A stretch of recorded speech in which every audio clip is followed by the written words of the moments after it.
Operation blue star देश के साथ गद्दारी हुई। विदेशी ताकतों के कहने पर वो मैं रिकॉर्ड्स निकाल के प्रूव कर सकता हूँ। ਤੁਹਾਨੂੰ ਪਹਿਲੀ ਵਾਰ ਕਿਹਨੇ ਕਿਹਾ ਜਾਂ ਪਹਿਲੀ ਵਾਰ ਤੁਹਾਨੂੰ ਕਿਵੇਂ ਪਤਾ ਲੱਗਿਆ ਕਿ ਕੋਈ संत भिंडरां वाले ने? अचानक मुझे संदेश आया कि भिंडरेवाला जी संत जी मुझे यानी गोल्डन टेम्पल के लिए निमंत्रण कर रहे हैं। और ये उन्होंने मुझसे पूछा कि ये इंदिरा बीबी जी, उनको बीबी जी कहते थे, ये बीबी जी में से बात क्यों नहीं करती? तो मैंने कहा कि यहाँ पे ये पिस्तौल का ये रखा है, ये छुरी रखा है, ये डरती है, तीर था हाँ, तो डरती है। मैंने उनसे पूछा सीधा, आप खालिस्तान चाहते हैं? अब इंदिरा गांधी घबरा गई मेरी आने जाने में। मैंने कहा इंदिरा जी, आप ये सिखों का इतिहास जानते होंगे, ये कभी भूलते नहीं है और गर्दन भी देने के लिए तैयार हैं जैसे टेक बहादुर ने किया, और आखिर तक लड़ सकते हैं जैसे गोविंद सिंह ने किया। आज हम हिंदू नहीं होते, ये सरदार नहीं खड़े होते। हम जब इमरजेंसी में लड़ रहे थे, हमारे सारे लोग तो घर में बैठ के कोई माफीनामा दे रहे, ये सिख रोज सत्याग्रह करते थे।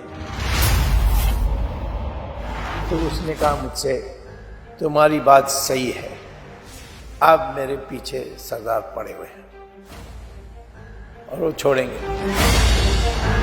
फिर भी मैं मुझे कहा कि वो आप गए थे वहाँ, भिंडरेवाले से मिले थे? इसे वो तो डेंजरस आदमी है।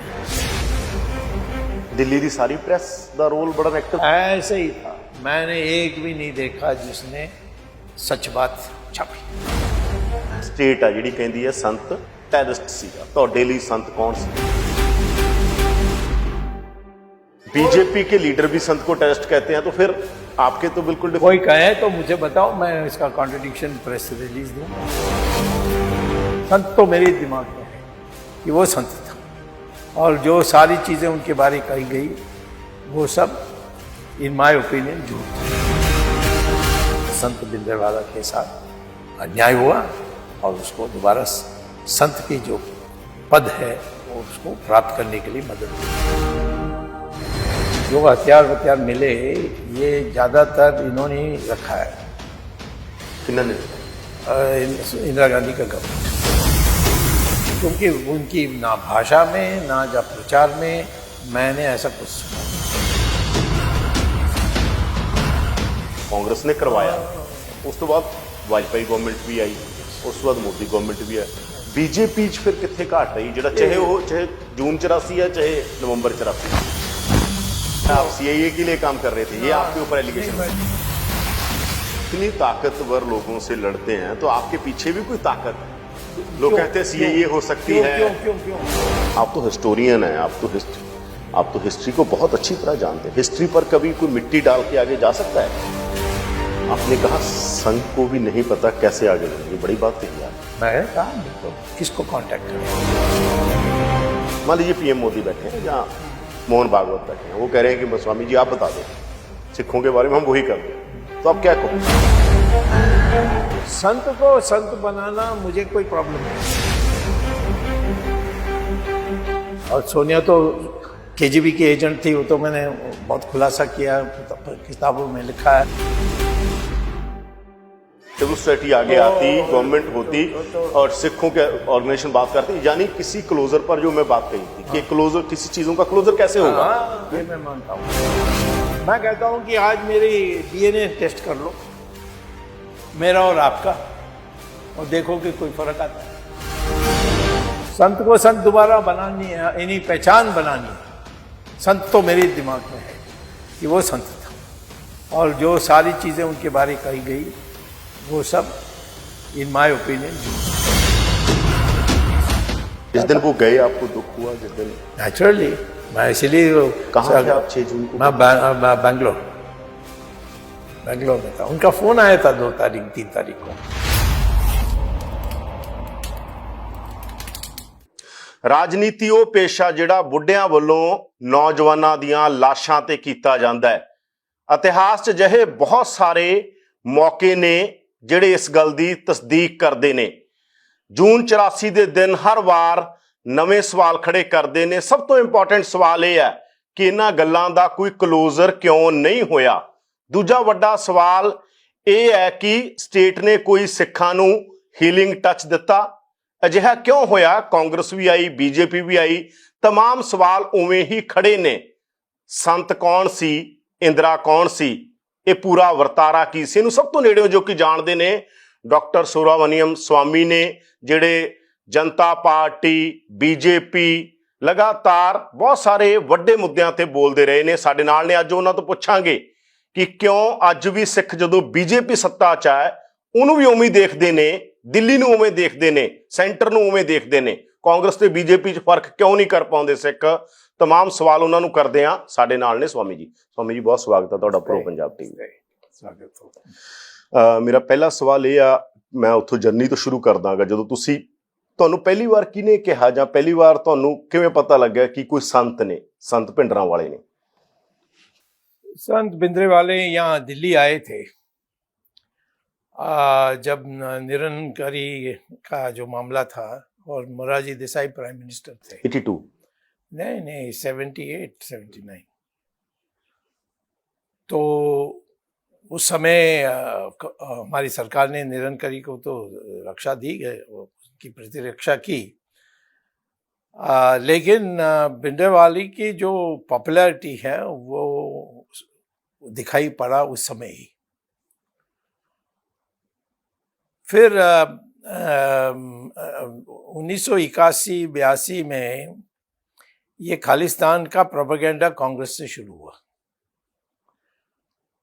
और पहले वो जो कम्युनिस्ट था फिर लंदन में जाकर बैठ गया, मैं भूल गया उसका नाम, वो खालिस्तान का लंदन में शुरू किया। और फिर प्रोपेगेंडा यहाँ चली कि नानक निवास में रूम नंबर 32 में खालिस्तान का हेडक्वार्टर बन गया, वहाँ पासपोर्ट बनते हैं, वहाँ करेंसी बनते हैं, ये सब बातें कही। अचानक मुझे संदेश आया कि भिंडरेवाला जी, संत जी मुझे गोल्डन टेम्पल के लिए निमंत्रण कर रहे हैं और वो वहाँ के सारे लोग जो इकट्ठे होते हैं उनकी सभा में वो सब मिलने चाहते हैं, तो आप कृपया आइए। तो मैं गया था और उस समय वो वो नानक निवास के छत पर। केड़ा सन सी है ये 1983। तो मैंने उनको कहा, उन्होंने पहले इंट्रोड्यूस किया, इमरजेंसी में मैंने क्या किया, बड़ी प्रशंसा की। फिर कहा देखो मैं अनपढ़ हूँ, ये PhD हैं, दोनों साथ बैठे। उन्होंने बड़ी हमारी एक दोस्ती की जो परिचय उन्होंने दी और उससे वहाँ शुरू हुई। तो फिर मैंने कहा देखिए मैं दिल्ली वापस जाने के पहले ये रूम नंबर 32 जाना चाहता हूँ। किसी को नहीं पता था मैं इसके लिए आ रहा हूँ। क्यों रूम नंबर 32 क्यों जाना चाहते सी? क्योंकि कांग्रेस का प्रोपेगेंडा था पार्लियामेंट में ही कि रूम नंबर 32 में खालिस्तान का हेडक्वार्टर्स है और वहाँ पासपोर्ट्स बन रहे हैं, करेंसी बन रहे हैं।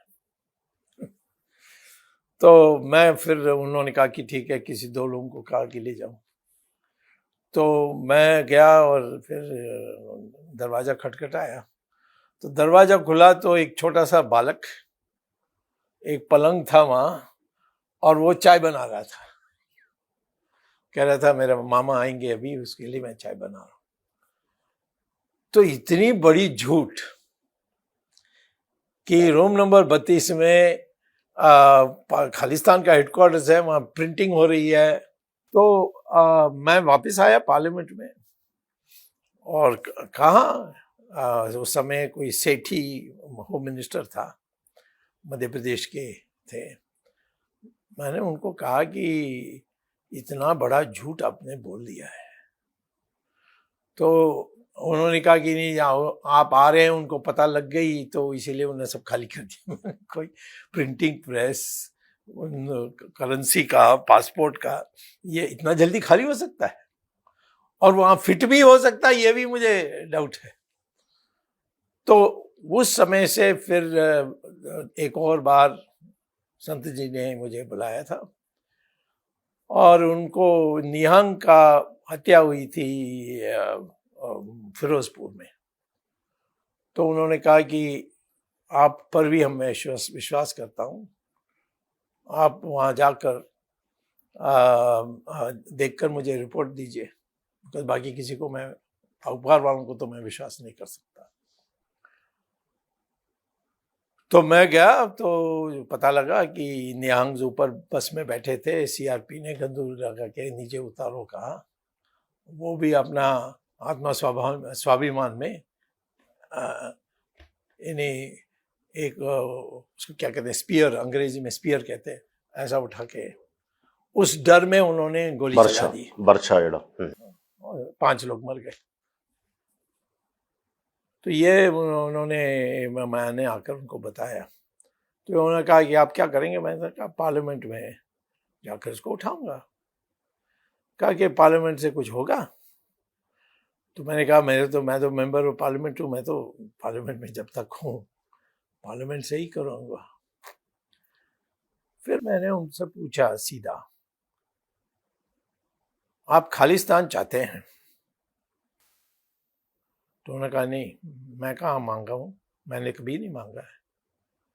तो आपने तो कहा है कि खालिस्तान के बारे आपकी बहुत चलती है, इसे हाँ, मुझे आकर लोग कहते हैं कि फलाना हिंदू मिनिस्टर ने कहा कि आप खालिस्तान चाहते हैं।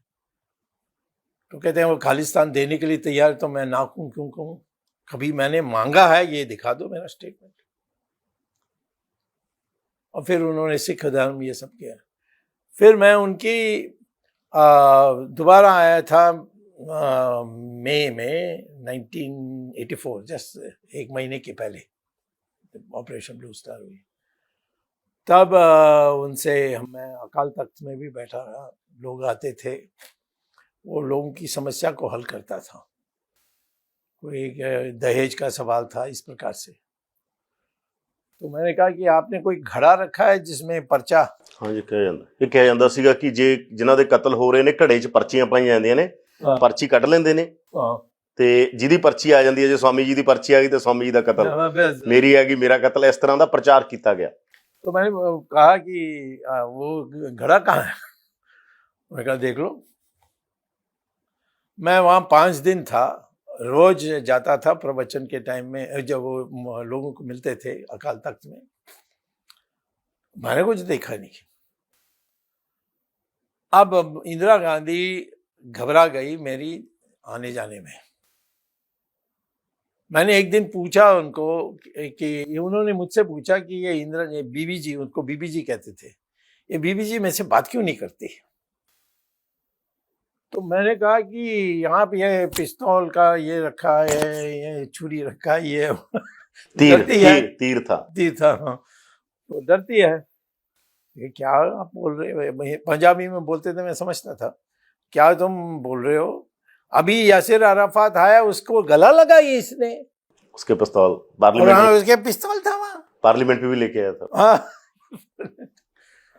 तो वो ठीक है, मेरा ठीक नहीं है, ये तो धार्मिक है मेरा।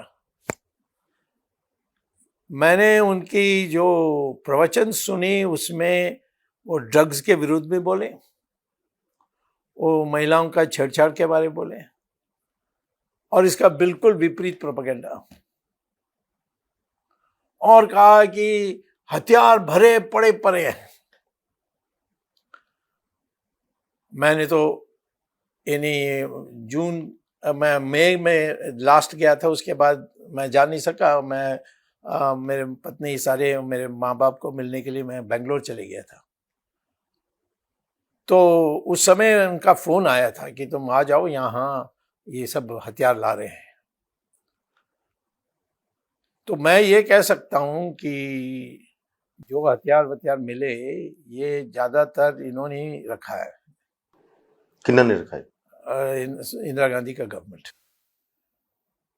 ਜਿਹੜੇ ਕਹਿੰਦੇ ਟਰੱਕਾਂ ਦੇ ਟਰੱਕ ਅੰਦਰ ਜਾਂਦੇ ਆ ਉਹ हाँ हाँ हाँ, क्योंकि उनकी ना भाषा में ना जब प्रचार में मैंने ऐसा कुछ सुना नहीं।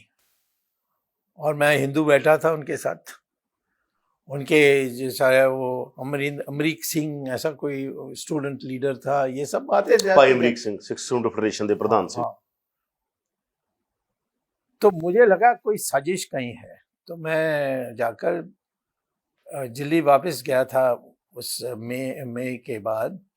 तो मैं जाकर मिला, मुझे ज्ञानी जेल सिंह ने बुलाया था, वो राष्ट्रपति थे उस समय। उन्होंने कहा आप मुझे फ़ोन किया और पंजाबी में कहा कि तुसी इथे आओ। आई कुड अंडरस्टैंड, वो भी जानते थे मैं पंजाबी समझता हूँ। तो मैं गया तो उन्होंने कहा कि इंदिरा गांधी को मिलिए। मैंने कहा आप राष्ट्रपति हैं, मैं इस विषय पर इंदिरा गांधी से क्यों मिलूं? नहीं, वो बहुत मानती है आपको। मैंने कहा उसने इमरजेंसी में बहुत सताया। उसने कहा तुमने भी सताया उसको। तो इसीलिए एक प्रेम बनती है जब दुश्मन भी बराबर शक्ति का है। तो मैंने वैसे राजीव गांधी मेरे मित्र बन गए थे, वो बगल में बैठते थे लोकसभा में, तो मैं उनको जानने लगा। तो मैं फिर उससे अपॉइंटमेंट ली, जाकर मिला। मैंने कहा इंदिरा जी, आप ये सिखों का इतिहास जानते होंगे, ये कभी भूलते नहीं है और गर्दन भी देने के लिए तैयार हैं, जैसे गुरु तेग बहादुर ने किया, और आखिर तक लड़ सकते हैं जैसे गुरु गोविंद सिंह ने किया। आज हम हिंदू नहीं होते, ये सरदार नहीं खड़े होते।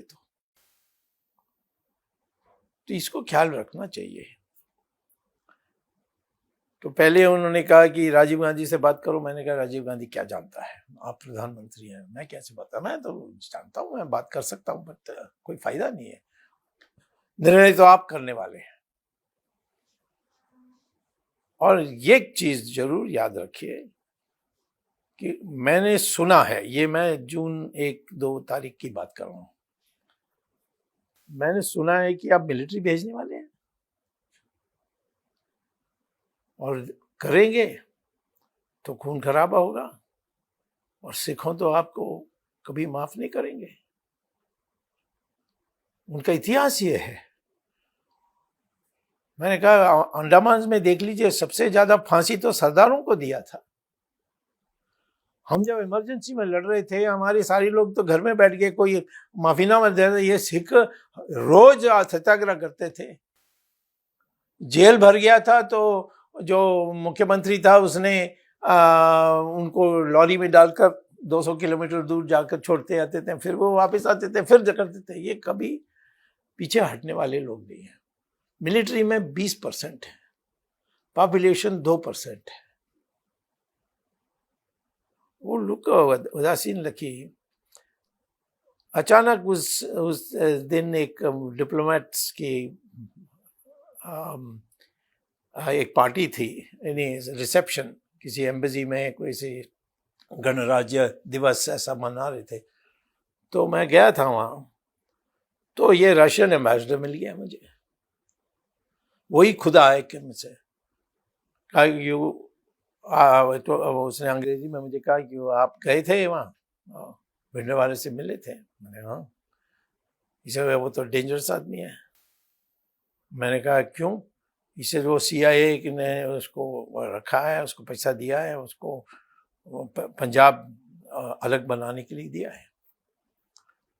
तो मैंने कहा कि CIA कर रही है कि किस तरीके से वो जाकर वहाँ अकाल तख्त में जाकर बैठ के बात करते हैं क्या? तो उन्होंने ये कहा कि नहीं, वो उनके पास ट्रांसमीटर है, अकाल तख्त से किसी बिल्डिंग की छत पर कनेक्शन है, वहाँ से अमेरिका बात करती है। मैंने कहा मैं वहाँ गया हूँ, पूरा घुमा हूँ, मैंने कोई ऐसा मशीन नहीं देखा। नहीं। तो मुझे लगने लगा कि रशिया का दबाव कहीं है, और इसका प्रूफ था कि वो जो वो जो एमपी था सीपीएम का, हरकिशन सुरजीत। हरकिशन सुरजीत, वो मुझसे चिढ़ता था। मैं ऐसे क्यों चिढ़ता है भाई? पता लगा कि वो भी इस प्लानिंग में था। और बाद में कई सालों के बाद राजीव गांधी ने कहा कि मुझे कि ये कहता था कि सिखों का खालिस्तान इतना फैल रहा है कि वो सारे जगह में चुनाव में भी जीत जाएंगे और फिर अलग हो जाएगा। और रशिया का भाई यही रहे, वो तो चमचा था ना रशिया का। तो ये इस माहौल में मैंने इंदिरा गांधी को यही आखिर वक्त आज भी याद है, मैंने उसको कहा कि ये मत करो क्योंकि तुम्हारी किसी ने गलत इन्फॉर्मेशन दी है। मैं वहाँ गया और अच्छा एक चीज़ है, पत्रकारों को उन्होंने खूब लपेट लिया था। ये सारी आजकल प्रेस दा रोल सारी दा इन्हीं के RAW लोग भेजने वाले लोग थे। ये जो शेखर गुप्ता आजकल क्या कुछ प्रिंट विंट कुछ पर चला रहा है, उसने इंडियन एक्सप्रेस में बड़ी हेडलाइन लगा दी। मुझे आकर उसने कहा इंटरव्यू दो। मैंने कहा वो इंटरव्यू क्यों दूं? कहा आपने कोई हथियार देखा भिंडरावाला के अकाल तख्त में कमरे में? मैंने कहा मैं तो हथियार देखने के लिए गया नहीं, मैं तो बातचीत करने के लिए गया। तो ये मुझसे क्यों पूछते हो? यहाँ इतने IB CB CDI है। नेक्स्ट डे इंडियन एक्सप्रेस का हेडलाइन, स्वामी कहता कोई हथियार नहीं है, उसने कोई हथियार देखा नहीं। स्वामी सीज नो वेपन्स इन अकाल तख्त, इन गोल्डन टेम्पल। सारा हिंदुओं में ये फीलिंग आ गया कि स्वामी जाकर अंधा है क्या, तो हथियार तो होते ही हैं आपके, तलवार होते हैं आपके, ये छोटे मोटे हथियार तो होते हैं। हाँ, तो मुझे सारा बदनाम कर दिया हिंदुओं में कि ये तो चमचा है, ये इससे पैसा खाया है, यूजुअल स्टफ जो होते रहता है, अभी भी होता है। तो मैंने उस संदर्भ में मैंने इंदिरा गांधी को कहा कि तुम ये सारे जो पत्रकार ये सारे तो विषम पैदा कर रहे हैं, इतना पॉइजन पैदा। दिल्ली दी सारी प्रेस दा रोल बड़ा एक्टिव ऐसे ही था। मैंने एक भी नहीं देखा जिसने सच बात छापी, और सबको तो खिला रहे थे ये। तो मैंने ज्ञान जी को फोन करके कहा कि कुछ मन बन गया इसका, या मजबूरी है। और उसने कहा मजबूरी क्या हो सकती है? मैंने ज्ञान जी जैल सिंह को कहा कि ये तो पारिवारिक सोवियत रूस से जुड़े हुए लोग हैं। मैंने उनको ये नहीं कहा कि सोवियत रूस ने सुभाष चंद्र बोस को प्राप्त किया और उसकी हत्या की। उसका मेरे पास सबूत भी है। मोदी नहीं चाहता कि सारे कागज बाहर आए, उसमें है। मैं बोलूंगा तो कहेंगे प्रोपेगेंडा कर रहे हैं। तो मुझे पता था कि अब सोवियत रशिया का ये एक इंटरेस्ट था, वो तो अफगानिस्तान आ गए थे। अफगानिस्तान को उस समय तो लग रहा था कि पूरा कब्जा कर ली, और वो पाकिस्तान को उखाड़ने के लिए लगे हुए थे। हम भी उसमें सहयोग कर रहे थे उनको। पाकिस्तान आने के बाद इंडिया आने के लिए उनका प्लान था, उसमें सुरजीत इम्पोर्टेंट था। तो इसीलिए मैं चले गया। फिर ऑपरेशन ब्लू स्टार हुई और अकाल तख्त को उड़ा दिया। मुझे पार्लियामेंट्री कमेटी जब बुलाया, हमारे वाइस प्रेसिडेंट उस समय थे वेंकटरामन ऐसे कोई। मैंने कहा मैं नहीं जाकर देख सकता। अगस्त 24 तारीख 84 वो हमारी लास्ट सेशन थी लोकसभा की, उसके बाद चुनाव होने वाला था। तो मैं लोकसभा में मेंबर था उस समय, तो मैं कॉरिडोर से जा रहा था तो इंदिरा गांधी और धवन ऑपोजिट डायरेक्शन से आए। तो इंदिरा गांधी ने मुझे रोककर कहा तुम कहाँ हो? मैं बहुत आपको ट्राई किया, आपको चाय में बुलाने के लिए, राजीव भी बहुत कीन था नो दैट। मैंने कहा मैं यहीं हूँ। नहीं नहीं नहीं, ये धवन ये कहता था कि आप नहीं हैं। तो मैंने पूछा धवन को कब आपने मुझे फ़ोन किया?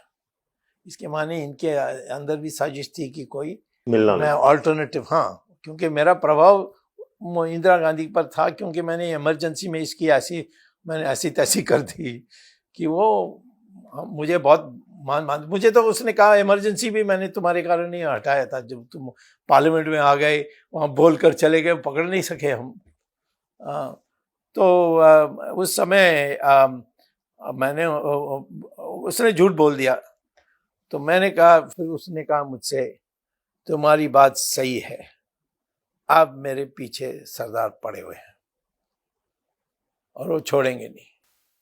मैंने कहा मुझे बुरा लगता कि मैं जिन्हें बात जो बताई आप सुनी नहीं, और मैं भगवान से प्रार्थना करता हूँ ऐसा ना कुछ हो। उसमें मैं आ गया था। तो इंदिरा ਨੂੰ ਪਤਾ ਸੀ ਕਿ ਸਿੱਖ ਮਾਰ ਰਹੇ पता था कि सरदार मारने वाले हैं। अब ਫਿਰ ਵੀ ਸਿੱਖਾਂ ਦੀ ਸਿੱਖ ਸਿਕਿਉਰਿਟੀ ਸੀ ਉਹਨਾਂ ਦੀ। उसने हटाने के लिए प्रयास की, वो बहुत बड़ी बात है। मैं अभी थोड़ा कह देता हूँ, उस पर मैं आज भी रिसर्च चल रही है।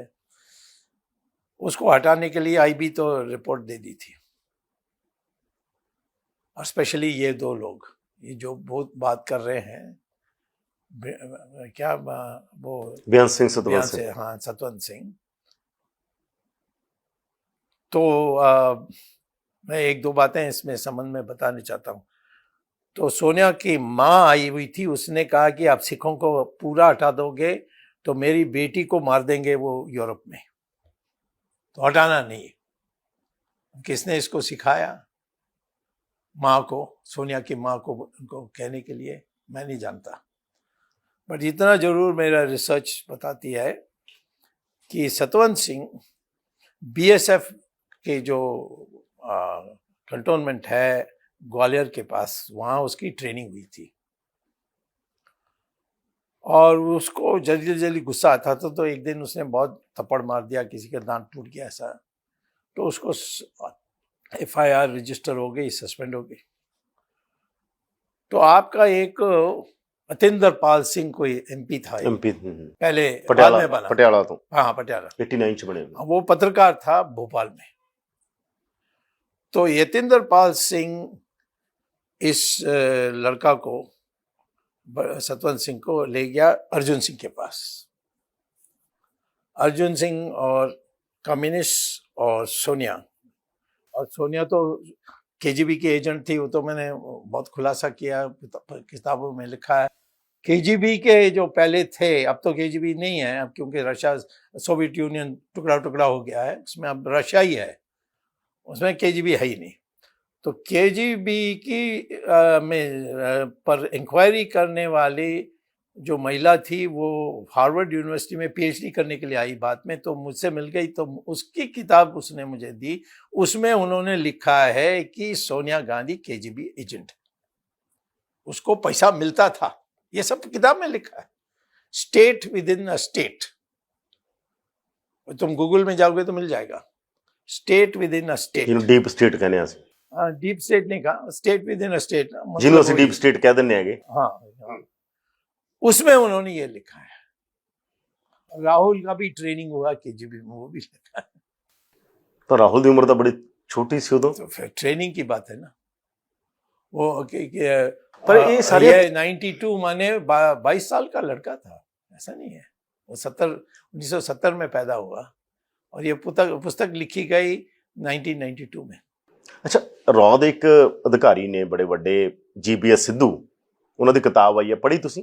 नहीं, ਦਾ ਖਾਲਿਸਤਾਨ ਕਨਸਪੀਰੇਸੀ, हाँ, ਬੜੀ ਚਰਚਾ ਚ ਕਿਤਾਬ ਆ, ਉਹ ਬਹੁਤ ਜ਼ਿਆਦਾ ਪੜ੍ਹੀ ਜਾ ਰਹੀ ਹੈ। पढ़ूंगा, आपने कह दिया। ਉਹਨਾਂ ਦੀ ਥਿਊਰੀ ਹੈ ਕਿ ਉਹ ਕਹਿੰਦੇ ਹੈਗੇ ਕਿ ਉਹਨਾਂ ਨੇ ਇਸ ਤਰ੍ਹਾਂ ਦਾ ਇਲਜ਼ਾਮ ਲਾਇਆ। ਤੁਸੀਂ ਕਹਿੰਦੇ ਹੋ ਸੰਤ ਬਿਲਕੁਲ ਸੰਤ ਸੀਗੇ, ਸਾਫ਼ ਸੀਗੇ। ਮੈਂ ਇੱਕ ਸਵਾਲ ਕਰਨਾ, ਉਹ ਕਹਿ ਰਿਹਾ ਕਿ ਬੇਸਿਕਲੀ ਸੰਤ ਨੂੰ ਕਾਂਗਰਸ ਨੇ ਹੀ ਜਿਹੜਾ बनाया ਸ਼ੁਰੂ में बनाया। ਉਹ ਕਹਿੰਦੇ ਆ ਕਿ ਪਹਿਲਾਂ ਉਹ ਅਕਾਲੀਆਂ ਦੀ ਗਵਰਨਮੈਂਟ ਡੀਰੀਅਲ ਕਰਨਾ ਚਾਹੁੰਦੇ ਸੀ, ਅਕਾਲੀ ਦਲ ਤੇ ਜਨਤਾ ਦਲ ਦੀ 78 ਚ, 85 ਚ ਕਾਂਗਰਸ ਵੱਡੀ ਮੈਜੋਰਟੀ ਨਾਲ ਜਿੱਤੀ, ਸਭ ਨੂੰ ਪਤਾ, ਤਾਂ ਉਹਨਾਂ ਦਾ ਪਲਾਨ ਸੀ ਕਿ ਅਸੀਂ ਇਹ ਕਰਾਂਗੇ। ਉਹ ਵੱਖਰੀ ਗੱਲ ਹੈ ਕਿ ਉਹ ਚਿੰਦਰਾ ਦੀ ਡੈਥ ਹੋ ਗਈ, ਪਰ ਉਹ ਵੀ ਭਿੰਡਰਾਂਵਾਲੇ ਨੂੰ ਲਿਮੀਨੇਟ ਕਰਾਂਗੇ ਜਾਂ ਅਕਾਲ ਤਖਤ ਨੂੰ ਲਿਮੀਨੇਟ ਕਰਾਂਗੇ ਜਾਂ ਇਸ ਤਰ੍ਹਾਂ ਕਰਾਂਗੇ, ਬਹੁ ਗਿਣਤੀ ਭਾਵਨਾਵਾਂ ਨੇ ਜਿਹੜੀਆਂ ਜਾਗ ਪੈਣਗੀਆਂ ਹਿੰਦੂਆਂ ਦੀਆਂ। ਇਹ ਪਲਾਨ ਸੀਗਾ ਪ੍ਰੋਪਰਲੀ। ਇਹ ਪਲਾਨ ਇਹਦੇ 'ਚ ਕੋਈ ਉਹ ਕਹਿੰਦੇ ਕੋਈ ਸੰਤ ਦੀ ਭੂਮਿਕਾ ਸੰਤਾਂ ਵਾਲੀ नहीं सी। मैं पढ़ के ही कह सकता हूँ आपसे कि का क्या अर्थ था, परंतु जब मैं मिला उनको 83 में, भिंडरांवाला बिल्कुल स्वाधीन हो गए थे और वो उम्र में कम थे, 35। भाषा में वो थोड़ा उग्र होते थे, परंतु एक बार मेरे साथ जब मैं वो फिरोजपुर से आया था निहंग के सवाल पर, तो उन्होंने मुझे पूछा कि आप क्या करने वाले हो। तो मैंने कहा मैं तो पार्लियामेंट ही जाकर बोल सकता हूँ। नहीं नहीं नहीं नहीं नहीं, इन्होंने जानबूझकर किया, इस पर कुछ करना चाहिए। हाँ, तो मैंने कहा क्या करना चाहिए?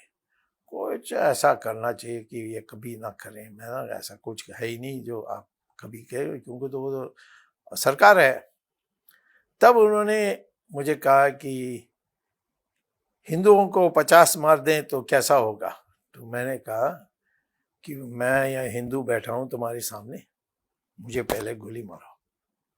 तो हंसने लगे, तुम इसको कैसे सीरियसली ली? मैं आपको देख रहा था आपकी रिएक्शन क्या होगी, और आप तो उतना ही बहादुर निकले जैसे मैं तो।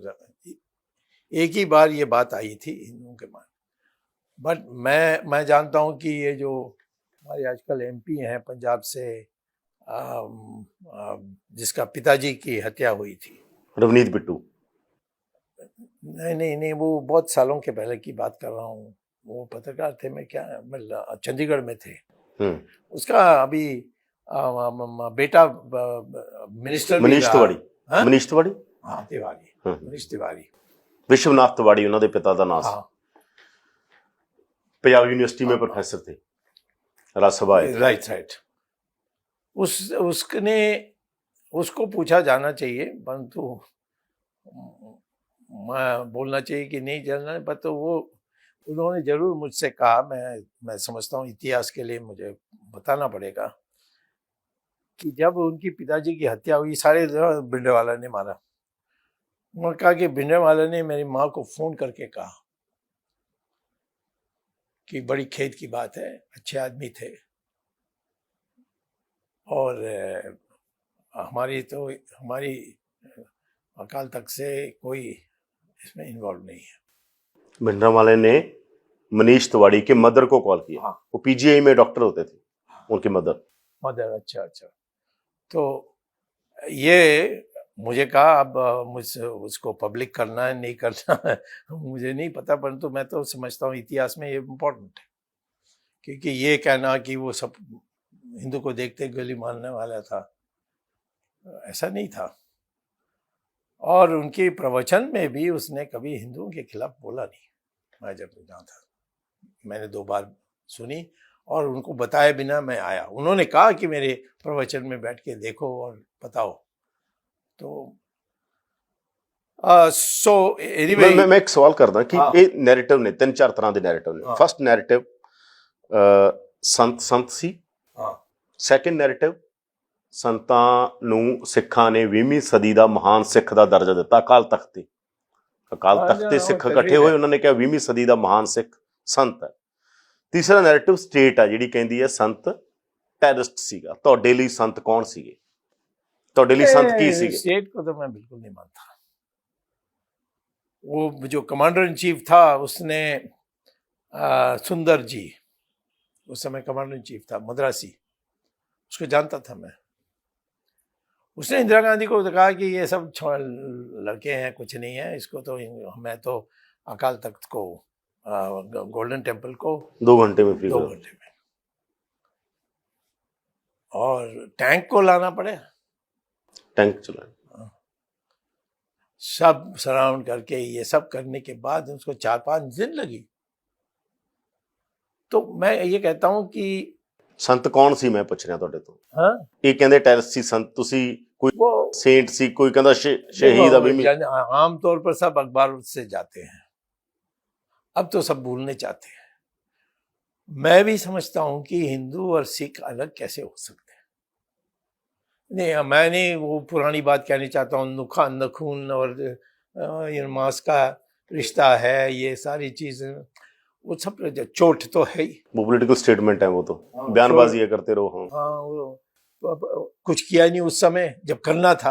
हीलिंग टच जेड़ा एक देना सीगा कि हाँ नहीं, मैं कहता हूँ कि जब ये हो रहा था तब विरोध करना था। आज लोग ये पूछते हैं मुझसे कि आज भी हिंदुओं को क्यों इतना लोग पसंद नहीं करते।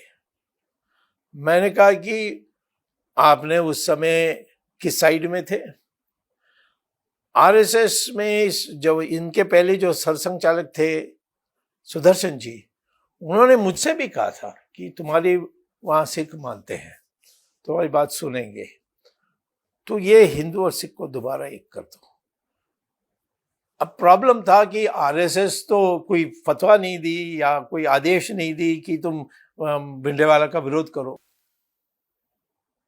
और अब मैं समझता हूं कि हिंदुस्तान का भविष्य के लिए हिंदू सिख को यूनिटी कैसा करना, मैं तो ये नहीं कभी मान सकता हूं कि सारे हिंदू ऐसे थे। हिंदू भी गुमराह हुए थे, और जिन हिंदुओं ने कितने यहाँ 3000 सिखों को दिल्ली में अन्य जगहों में मारा, इसका आज तक फैसला नहीं हुआ कोर्ट में। अब आपके वकील क्या कर रहे हैं ये भी नहीं जानता। मैं इसमें पढ़ने चाहता था, मैं वकालत करने चाहता था इस पर आपके लोग जो हैं यानी सिखों लेंगे के जो वकील हैं वो चाहते थे कि मैं ना हूं, क्योंकि उनके लिए एक मोनोपोली बन गई। तो मैं समझता हूं कि मैं तो बार बार कह रहा हूं संघ को कि किसी तरीके से ये जो लोग थे, और ये भी क्या जेनोसाइड डिक्लेयर होना चाहिए? जेनोसाइड, हाँ मैंने कहा इसको जेनोसाइड में करोगे तो फिर दिन प्रतिदिन की सुनवाई में खत्म हो जाएगी। ये तो मैं कह रहा हूं कि 15 दिन में फैसला हो जाएगी। पर क्यों मैं ਜਿਹੜਾ ਸਵਾਲ ਤੁਹਾਨੂੰ ਕਰਨਾ ਚਾਹੁੰਦਾ, ਚਲੋ ਕਾਂਗਰਸ ਨਾਲ ਤਾਂ ਕਾਂਗਰਸ ਨੇ ਤਾਂ ਕੀਤਾ ਹੈ, ਹਾਂ ਕਾਂਗਰਸ ਤਾਂ ਕਿਉਂ ਕਰੂਗੀ? ਹਾਂ ਕਾਂਗਰਸ ਨੇ ਕਰਵਾਇਆ, ਉਸ ਤੋਂ ਬਾਅਦ ਵਾਜਪਾਈ ਗਵਰਨਮੈਂਟ ਵੀ ਆਈ, ਉਸ ਤੋਂ ਬਾਅਦ ਮੋਦੀ ਗਵਰਨਮੈਂਟ ਵੀ ਹੈ।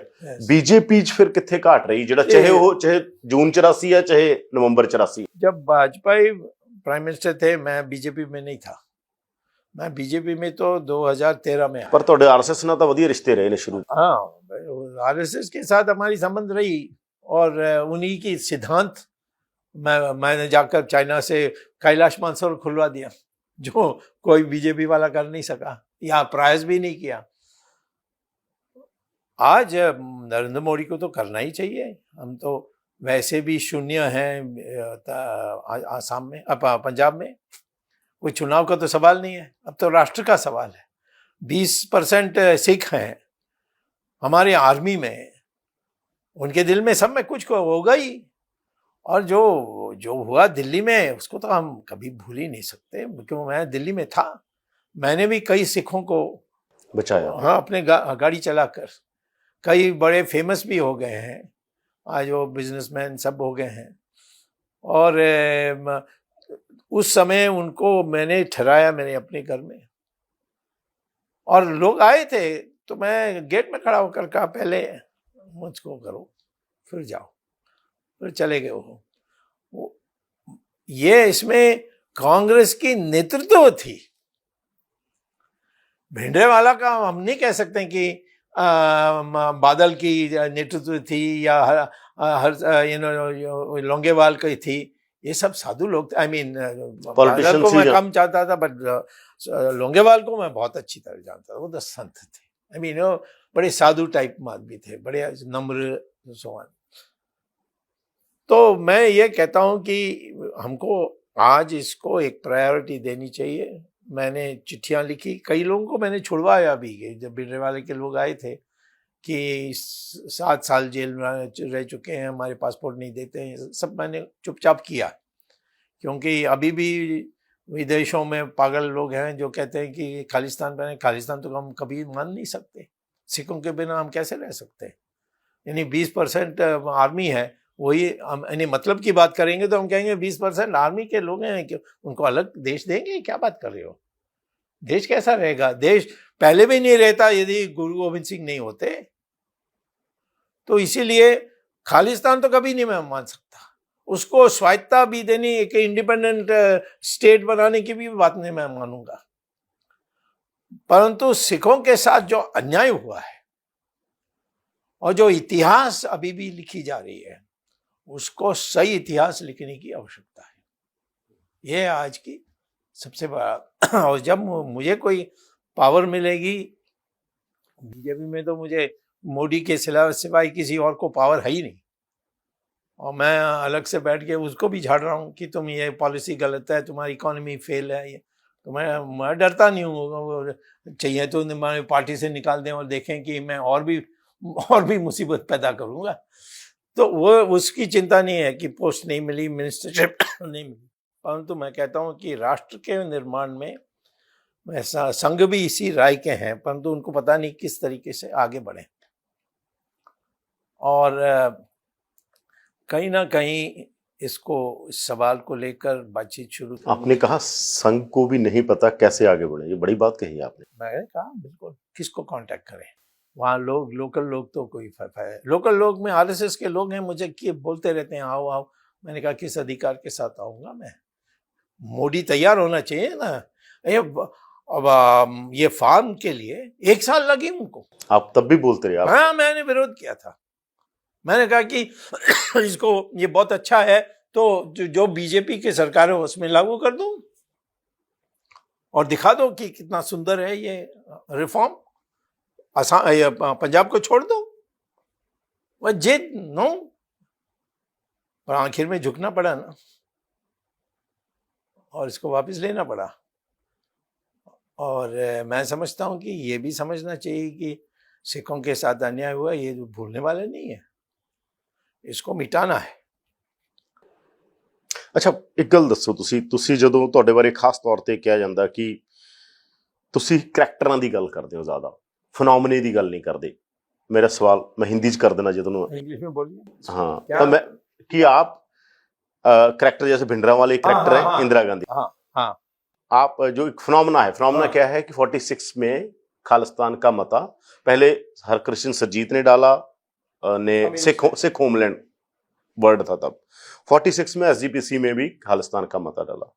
उसके बाद इसके पूरा कुछ क्वेश्चन थे, जैसे पानियों का मसला था, जैसे चंडीगढ़ पंजाब को मिले, पंजाबी बोलते इलाके पंजाब के हों, एक फेडरल स्ट्रक्चर की लड़ाई थी ये कह दिया जाए। आनंदपुर का मता बेसिकली, अगर उसमें ज्यादा डिमांड देखोगे आप, कि हमारा धार्मिक कीर्तन दूरदर्शन से चलना चाहिए, हमें जहाज में कृपान लेके जाने का जो हमारा धार्मिक चिन्ह है वो है ना, संविधान में है। जी हाँ, ये सारी चीजें पर बाद में। तो ये जो पूरा फिनोमेना था वो तो ड्रेस नहीं हुआ आज तक वो, और उसके बिना संत और इंदिरा पर बात करना तो कोई ठीक है, वो बड़े वो थे। देखिए,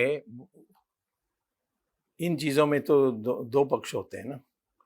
सिखों ने भी कितना पहल किया है। मनमोहन सिंह तो प्रधानमंत्री बने, नहीं कर सकते थे। वो सोनिया गांधी के इतने डर थे कि मुझसे भी, मैं उनका क्या 40-50 साल का दोस्त हूँ। दोनों इकोनॉमिस्ट हैं, दोनों प्रोफेसर रहे हैं। इसने उम्र में मेरे से ज़्यादा होने के कारण जब मैं प्रोफेसर बनना था तो इन्होंने मुझे प्रोफेसर बनाया आईआईटी में। मैं हार्वर्ड छोड़ के आया था उस समय, तो मैं इतना अच्छा जानता हूँ।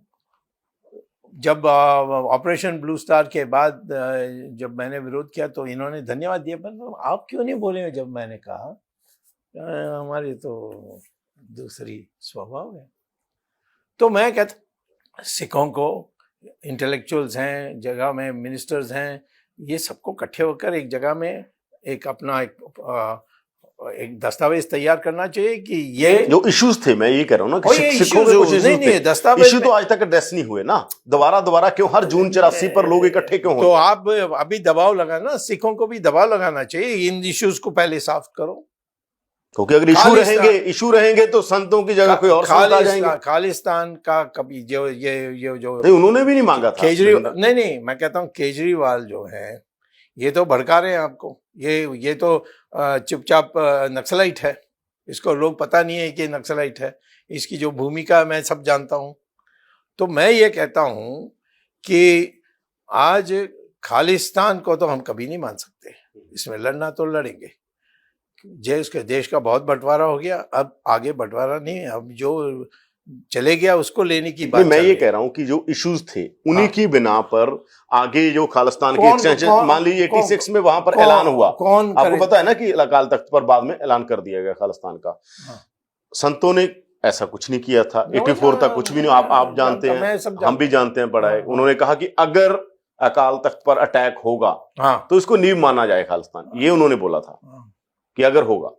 वो हुआ तो इशू तो वैसे ही खड़े हैं ना। मैं ये कह रहा हूं कि बीजेपी भी रही, वो तो सारे ये इशू ड्रेस करने में आपने भी कभी वो तो आप यथास्थिति को बता रहे हैं।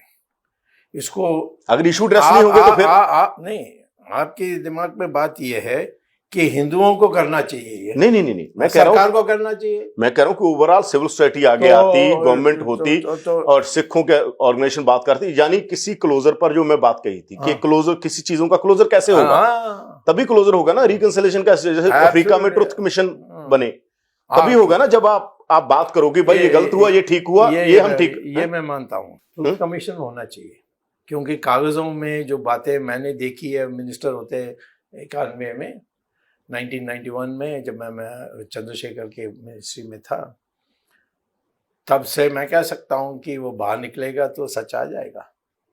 क्योंकि इंटेलिजेंस लोग भी गुप्त में काम करते हैं, तो वो कोई सरकार को जो डॉक्यूमेंट्स बनाते हैं उसको क्लासिफाई करते हैं। वो तो पता है कि इंदिरा गांधी भी नहीं देखेगी उसको, तो उसमें सब है। तो ट्रूथ कमीशन में आना चाहिए, और फिर उसमें सिख क्या चाहते हैं और हिंदू क्या करेंगे, इस सब की समझौता होनी चाहिए। ये आपको ये नहीं लगता कि जो इशू, जैसे जो पंजाब के इशूज थे, जैसे वाटर का इशू है, वो तो हिंदुओं का भी है, वो तो सब प्रांतों में है। चंडीगढ़ पंजाब को मिले, ये हिंदुओं का भी है। मैं ये कह रहा हूँ कि ये हिंदू सिख वाला भी जो खड़ा किया, नहीं ये जो हिंदू सिख वाला खड़ा किया गया, ये पूरा प्लान्ड था कि आप इस लड़ाई को, जो इश्यूज पर लड़ाई है, पानी इश्यूज वाली लड़ाई पर एक हिंदू सिख लड़ाई बना दो उसको। नहीं, वो तो दुनिया चाहती है। कनाडा में बैठ के क्या हो रही है, कौन कर रहा है वो, उसके पीछे क्या है, मैं सब जानता हूँ। मैं कहता हूँ कि मैं सिखों की चोट की बात नहीं कर रहा हूँ, और उसको दूर करनी है। सिखों को भी लगना चाहिए। माफी मांगनी है तो माफी भी सार्वजनिक माफी तो टेक्निकल माफी मनमोहन सिंह ने मांग ली। नहीं, वो माफी नहीं है, वो माफी दिखना चाहिए। उससे ये सब दूर की बात है। मैं ये कहता हूँ कि हमारी तरफ से एक ही बात है, हम खालिस्तान नहीं मानेंगे कुछ भी हो, क्योंकि इतने साल लड़कर आपकी मदद से भी, यानी सिखों की मदद से भी हमने, और रणजीत सिंह ने क्या नहीं किया। रणजीत सिंह ने तो कमाल कर दिया, उसने तो सोमनाथ का दरवाजा भी उठा के लाए थे देने के लिए। तो मैं ये कहता हूँ इतिहास, जो सही इतिहास है उसके अनुसार हम दोनों अलग नहीं हो सकते। अलग होंगे तो हमारा ही, हिंदुओं का ही नुकसान होगा। सिखों का क्या भला होगा मैं नहीं कह सकता, क्योंकि आसपास में सारे लोग तुम्हारे पीछे पड़े हुए हैं। पाकिस्तान कोई तुम्हारा दोस्त नहीं है, वो सिखों का ज्यादा दुश्मनी है दिल में, मैं बता रहा हूँ। मैं छोटा सा एक और इसमें सप्लीमेंट्री कर रहा हूँ कि मान लीजिए चुनाव हो गया, 97 में चुनाव हो गया पंजाब में, उसके बाद 2002 में कैप्टन की सरकार, फिर बादल सरकार, फिर अभी कैप्टन 10 साल बादल रहे, 10 साल हो रहे। उन सालों में तो पीस था, पंजाब में पीस है, सारे लोग इकट्ठे रह रहे हैं, कोई इशू नहीं है खालिस्तान का। फिर भी वो इशू क्यों एड्रेस नहीं हुए, मैं ये पूछना चाहता हूँ कि ये क्या एजेंडा है। ये सरदारों से पूछो ना। नहीं, वो तो स्टेट गवर्नमेंट क्या कर देगी, करना तो सेंटर। स्टेट गवर्नमेंट कुछ भी नहीं करे, बन तो लिखे चिट्ठी, एक भी चिट्ठी नहीं लिखा। तो क्या इसमें आपके देखते हैं कि ये किसी की पॉलिटिक्स है, उनकी भी पॉलिटिक्स है। सब भूलने चाहते हैं कहते भूल जाओ, हो गया, वर्ल्ड वॉर 2 में भी ये हुआ, उसमें भी ये हुआ, ये तो पर आपको चलता लगता है है। ऐसे- जर्मनी में यहूदियों के साथ हुआ, अब यहूदी वहां रहने लग गए हैं और उनकी सरकार आपको लगता है में। ऐसे साइकी से चीजें, आप तो हिस्टोरियन हैं, आप तो हिस्ट्री को बहुत अच्छी तरह जानते हैं, हिस्ट्री पर कभी कोई मिट्टी डाल के आगे जा सकता है? वो तो देखो, जहां तक सरदार है, मिट्टी डाल के कोई भी नहीं जा सकता, क्योंकि उसकी स्मरण शक्ति इतनी लंबा है। वो जो गया था उधम सिंह, जो लंदन गया, उसने जाके ये कोई साधारण बात है? तो आप लोगों ने सरदारों ने जो अंडमान में दिखाई बहादुरी, सुभाष चंद्र बोस के तो अधिकांश सोल्जर्स तो सरदार थे। तो मैं तो जानता हूं कि सरदारों को ये सामना नहीं करोगे, ये सोल्यूशन नहीं निकालोगे, तो वो भूलने वाले नहीं है। ओके, तो हमारी भलाई के लिए करना है। अब मैं पोजीशन में नहीं हूं करने के लिए कि ना मैं सिख का प्रतिनिधि हूं, ना इनकी प्रतिनिधि। नहीं, आप बोल्ड माने जाते हैं, आप अरे बातें कहते हैं, मैं तो सब जगह आप बोलता जो हूं। बातें कहेंगे उसका असर तो होगा। मैं भिंडरावाला, आप कर नहीं सकते, आप कह सकते हैं। मैं भिंडरावाला को टेररिस्ट नहीं मानता हूं। इसमें कितने मेरे ऊपर लोग टूट पड़े, बट तो फिर भी मैं कहते रहा हूं, क्योंकि मैं वहां वो था। संत थे, वो टेररिस्ट नहीं थे। हाँ? वो संत थे, टेररिस्ट नहीं। संत थे 100%। और जो भाषण देते थे वो सिखों की अच्छा के लिए करते थे, अफीम के खिलाफ बोलते थे, शराब के खिलाफ बोलते थे, महिलाओं की छेड़छाड़ के बारे में बोलते थे। और मेरे सामने उन्होंने मैं कितने महिलाओं को मदद की, ये भी मैंने देखा, अकाल तख्त में बैठ के, उसके बगल में बैठ के। तो इसीलिए संत को संत बनाना मुझे कोई प्रॉब्लम नहीं। ऑपरेशन ब्लू स्टार देश के साथ गद्दारी हुई, वो भी कहने के लिए मैं विदेशी ताकतों के कहने पर वो मैं रिकॉर्ड्स निकाल के प्रूव कर सकता हूं। किसने बैन सिंह और सतवंत सिंह को, इंदिरा गांधी को मारने के लिए साजिश की, वो भी बाकी है। मैंने बता दिया। काओ एक रिपोर्ट देके गए थे, शायद वो कहते हैं 2025 में शायद जनतक होगी। हाँ, काओ की एक रिपोर्ट है। हाँ, काओ के वो मैं जानता हूँ, रॉ के जो, हाँ, रॉ के मैं उसको जानता था। मैं ये कहता हूं कि बहुत चीजें निकलनी है, वो तो अलग बात है, परंतु ये इतना ही सिद्ध करेगा कि सिखों के साथ अन्याय हुआ, परंतु उससे आपको वो तो पहले इस्टेब्लिश हो ही चुका है। हो ही चुका है। आपको क्या चाहिए? हिंदुस्तान की संविधान के अंदर, और हम तो आपको हिंदू मानते हैं, आप मुझे सरदार मान लीजिए। इस पर मैंने आना था। मैं ये कहता हूं कि परंतु हम दोनों अलग नहीं हो सकते हैं, हमारा भी नुकसान होगा। अब एक जो आप बात कह रहे हो, ये पिछले समय में क्या हुआ, जब से मोदी गवर्नमेंट आई है, अलग अलग जगह आपकी सरकारें बनी हैं, तो जो खालिस्तान का तब एक कॉइन होगी टर्म, उसमें एक हिस्सा है जो लगातार इस पर बात करता है। कुछ लोग हैं जो कांग्रेस अकाली दल के साथ हैं, कुछ लोग मेन स्ट्रीम में। अब वहां पर यह बात चलती है कि भाई जब हिंदू राष्ट्र की बात हो सकती है, खुले पर हो सकती है कि हिंदू राष्ट्र बनेगा, तो सिख राष्ट्र की क्यों नहीं हो सकती? ये बात ये क्यों आपको लगता है कि ये भावना अगर फिर ऐसी किसी भी, जब हम संविधान में ये है कि ये राष्ट्र हिंदू राष्ट्र नहीं है, संविधान में तो यही लिखा हुआ है ना, हम एक राष्ट्र हैं, लिखा है। ये सारे फेडरेशन सब बकवास है। क्यों हम गवर्नमेंट को डिसमिस कर सकते हैं? स्टेट में सेंट्रल गवर्नमेंट स्टेट गवर्नमेंट को डिसमिस कर सकती है, पर हिंदू राष्ट्र तो नहीं लिखा है ना। हिंदू राष्ट्र लिखा ही नहीं, परंतु इतना जरूर लिखा कि हिंदू माने सिख, बुद्धिस्ट और जैन। धारा 25 की जो प्रोविजो है, इसी पर तो सिख 47 के बाद धारा 25B पर लगातार इस पर सिखों ने एतराज जताया है। नहीं, देखो, हिंदू 25B की हम अपनी मैरिज, आनंद मैरिज एक्ट के तहत, उसके बाद ये हुआ भी कि हम रजिस्टर नहीं करेंगे। ठीक है, मैं कहता हूँ अम्बेडकर से भी नाराजगी रही। पहले हिंदू नाम जो है, ये हमारे जो पुराण है जो इतिहास लिखती है, उसमें है कि हिमालय के ही और हिंदू सागर के इंदु, ये जोड़कर हिंदू बनती है।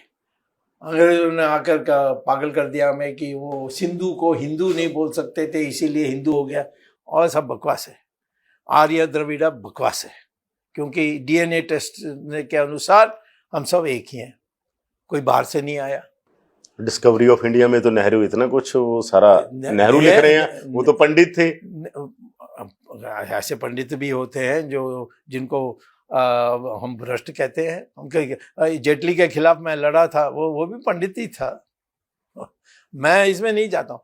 पंडित होता गुणा। किसने कहा? भगवान कृष्ण ने कहा। भगवान कृष्ण ने कहा है 3 जगह में गीता में कि कोई पैदा होता नहीं है ब्राह्मण, कोई पैदा नहीं होता है क्षत्रिय, एटसेट्रा एटसेट्रा।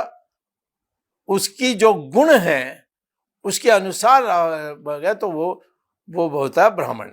जैसे ब्राह्मण होता है जो ज्ञानी है, त्यागी है, माने कुछ अपने के लिए कुछ गरीब जैसा रहता है, भिक्षा लेकर रहता है, और साहसी है, वो डरता नहीं है किसी से। पर ये जो बाहरी हमलावर लोग आते थे, हाँ, अब कोई नहीं आया। नहीं, वो तो हिस्ट्री है सर की। अरे कौन सी हिस्ट्री बात कर रहे हो? यहाँ आक्रमण करके हाँ। अरे उनका क्या परसेंटेज है? आर्यन कोई नहीं आया, सब बकवास है। ये अंग्रेजों का जानबूझकर। द्राविड़ शब्द आदि शंकरा ने पहली बार बनाई। त्रविद माने जहां 3 तट जुड़ते हैं।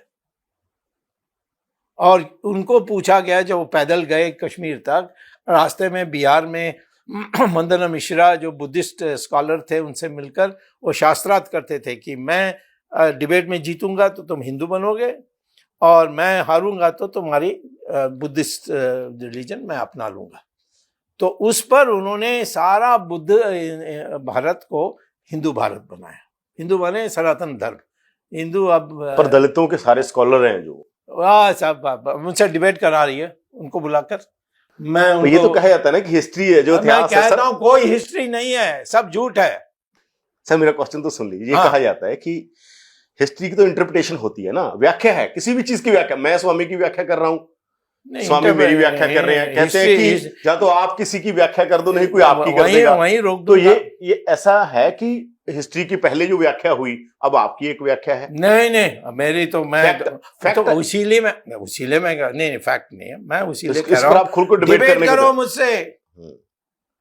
मैं कहता हूं कि आज मेरी डीएनए टेस्ट कर लो, मेरा और आपका, और देखो कि कोई फर्क आता है।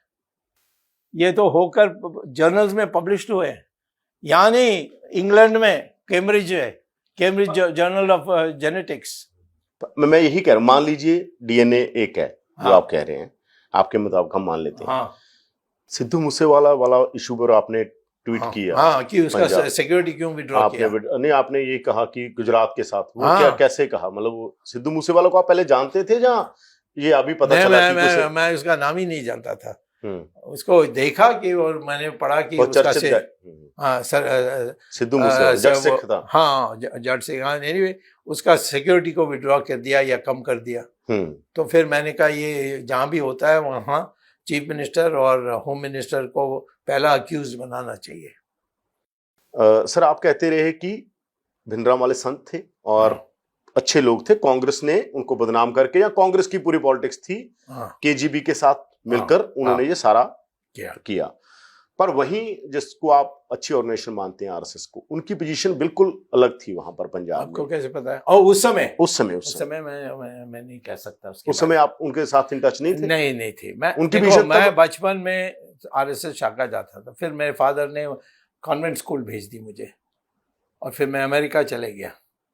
और जब वापस आया तब मेरे माँ ने मुझे याद दिलाई कि तुम 7-8 साल तक तो तुम शाखा जाते थे। वो तुर्कमान गेट के पास ही था, वो महाराजा रंजीत सिंह रोड एक है वहाँ। अब तो सारे हमारे गवर्नमेंट के प्रेमिसेस सबको तोड़कर उन्होंने जेपी हॉस्पिटल बना दी। तो आरएसएस ने अपना रिकॉर्ड देखा। वो वैसे भी मेरे विचार उनके जैसे ही थी। हम एंटी कम्युनिस्ट, हम प्रो मार्केट, और हिंदू के लिए एक एकता पैदा करने के लिए ये कास्ट वास्ट तो उस समय के सरसंघ चालक मुझे उनके लोगों को भेजा और वहाँ से फिर मैं एटम बॉम्ब हम बना सकते हैं, बनाना चाहिए। इंदिरा गांधी बहुत चिढ़ी उस पर, पार्लियामेंट में मुझे बड़ा बदनाम करने की कोशिश की। तो इस तरीके से बिल्ट का फिर इमरजेंसी में हीरो हो गया। अब पता नहीं अब हमारी इमरजेंसी का हमें याद है कि नहीं। बिल्कुल बिल्कुल हाँ, याद है। तो लोंगेवाल तो सबसे ज़्यादा इसकी प्रशंसा करते थे। तो धीरे धीरे जब आप बोल रहे थे वहां पर भी तो आरएसएस के हेड होंगे तब पंजाब में, हाँ, तब किसी ने, क्योंकि उनकी पोजीशन बिल्कुल अलग थी। पंजाब में उनकी पोजीशन बीजेपी आरएसएस की बिल्कुल डिफरेंट थी। वो मुझे उस समय बिजलीवाला के मामले पर यहाँ वाजपेयी था, वाजपेयी मेरा शत्रु था और उसने माहौल ऐसा बना दी कि ये कुछ सब लोग मुझे गाली दे रहे थे।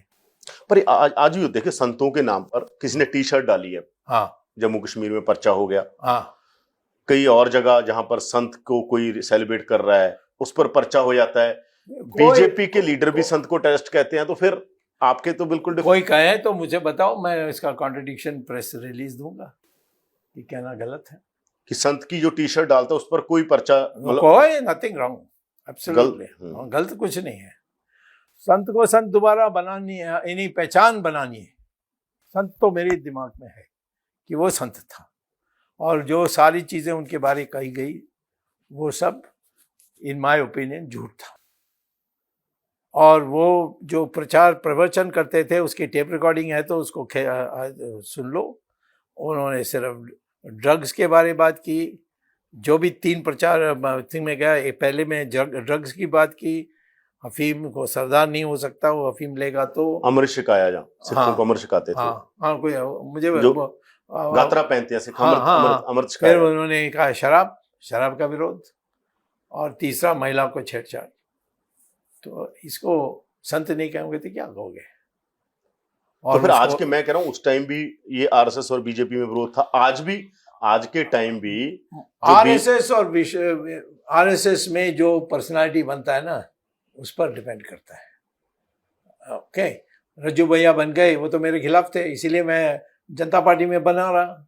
2013 में मोहन जी ने आकर को मुझे कहा कि सारी बातें तो तुम सफल भी होते हो, जैसे मैंने चाइना से जाकर बात करके कैलाश मानसरोवर, हाँ, उसको खुलवा दिया, जो कोई नहीं सोचता। इंदिरा गांधी भी हैरान हो गई थी, उस समय इंदिरा गांधी प्रधानमंत्री थी। तो मैं तो उन्होंने ये मुझे कहा कि तुम हमारे खिलाफ बहुत थे। मैंने तो इनका बहुत गाली देता था क्योंकि ये छोड़कर चले गए मुझे, और वाजपेयी जैसे शराबी ऐसे लोगों को ज्यादातर। आपने फिर कभी आपने आरएसएस के बड़े लोगों को ये कहा है कि संत ये थे, आपको पोजीशन बदलनी चाहिए? मैं तो रोज नहीं, उनकी मीटिंग में कहा है? हाँ, मीटिंग में कहता हूँ कि वो संत थे, मैंने ये नहीं कहा आपको बदलना चाहिए, वो तो मेरा अधिकार नहीं है। लोग अपने विचार रख दीजिए, परंतु मैं तो ओपनली कहता हूँ। कभी मैंने हिचकिचाया कितने जगह में, कभी भी लोग कहते हैं तुम बंदर के साथ मिले थे, हाँ मिला था। फोटो छपते हैं, यानी ट्विटर में बहुत फोटो चलती है मेरा और संत बैठ के बात कर रहे हैं। मैं तो कहता हूँ थैंक यू, मैं इससे कुछ, मुझे शर्म नहीं है, मुझे तो आनंद है कि मैं इसको जानता था, ये जिस दिन बहुत बड़ा संत बन सकता। जिस दिन वो गए आपको दुख हुआ? जिस दिन नेचुरली, मैं इसीलिए। कहाँ थे आप 6 जून को? मैं बेंगलोर में था। उनका फोन आया था 3 तारीख को कि आने के लिए। मैंने कहा अभी मैं अपने माँ बाप को देखने के लिए आया हूँ, अभी नहीं आऊँगा, जून एंड में आऊँगा। परंतु उनको बोलकर गया था मई में कि ये फौज भेजेंगे, इसमें मत पड़ो। वो कहता है वो तो बात ही नहीं करनी चाहती है मेरे साथ। नहीं, मैं फिर भी आप पब्लिकली बोलिए कि मैं बात करनी चाहता हूँ। मैंने कहा कि लोग समझेंगे मैं झुक गया हूँ। मैंने कहा वो तो होगा ही, इसे लोग तो बोलने वाले लोग तो बोलते रहेंगे। तो सीता के लिए भी एक ने कह दिया कि ये तो रावण के साथ रही बहुत दिन, ये तो अशुद्ध है। हमारे समाज में तो सब बोलते हैं ना, लोकतंत्र इसीलिए है कि सबको पसंद है अपनी बात बोलने के लिए। तो ये मैं ये कहता हूँ कि आरएसएस से दोबारा ये मेरी बात होगी 14 तारीख अन्य विषयों पर, और मैं देखता हूं कि इस बात को भी उठाऊं कि अब टाइम आ गया है सिखों के साथ। कि हाँ, क्योंकि हमारे देश के खतराएं ऐसे हैं, इसका दूसरे लोग फायदा नहीं उठाना चाहिए। और जोड़ तो है ही इसमें क्या, और वो करने वाले इंदिरा गांधी थे, हम क्यों इस पर अपने अपनी छाती पर ले।